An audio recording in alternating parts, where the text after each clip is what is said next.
ఉన్నది జయంతి సందర్భంగా మరి వారికి ఒక విగ్రహానికి నివాళులు అర్పించాము. మరి ఈ సందర్భంగా వార్డ్ నంబర్ 3 సదాశివపేటలోని మా మిత్రులకి కొద్దిమందికి ఈ యొక్క రాజ్యాంగం యొక్క బుక్ను డిస్ట్రిబ్యూట్ చేయడం జరుగుతుంది.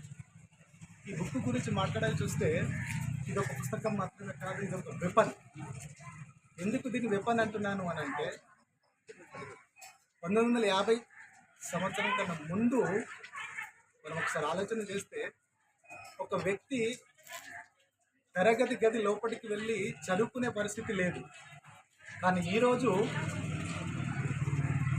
పిల్లలందరి గురించి పాఠశాలలు ఏర్పాటు చేస్తున్నారు అని అంటే అందులోనూ ప్రత్యేకంగా ఒక బడ్జెట్ ప్రభుత్వంలో చదువుల గురించి కేటాయిస్తుందంటే ఒకే ఒక కారణం ఇదిగో ఇది. అదేవిధంగా 1950 కన్నా ముందు ఒకసారి మనం స్త్రీల గురించి ఆలోచన చేస్తే ఇక పరిస్థితులు ఎలాగుంటాయో చరిత్రను మనం ఒకసారి చూస్తే మనకు అర్థమవుతుంది. కానీ ఈరోజు భారతదేశంలోని ప్రతి ఒక్క స్త్రీ చదువుకుంటున్నది అంటే కారణము ఇదిగో ఈ బుక్. మరి అదేవిధంగా స్త్రీలు ఈరోజు పురుషులతో పాటు సమాన హక్కులు రావాలి అని ఈరోజు ఉన్నది అని అంటే కారణం ఈ బుక్.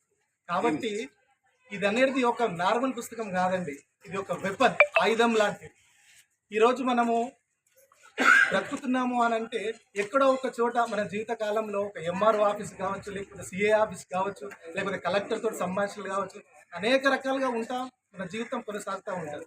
మరి అలాంటి సందర్భంలో మన పనులు కాకపోయినా లేకపోతే ఏమన్నా ఉండని అధికారులు మన పనులు చేయకపోయినా ప్రతి ఒక్కరి విధులేంటి, వాళ్ళ యొక్క బాధ్యతలేంటి, ఇవన్నీ కూడా పొందుపరచడం జరిగింది. కాబట్టి మన పనులు ఎప్పుడైనా జరగకపోతే కనుక నీకు పక్కా న్యాయం జరిగించే భారతదేశంలో ఉన్న ఏకైక పుస్తకం అంటే భారత రాజ్యాంగం.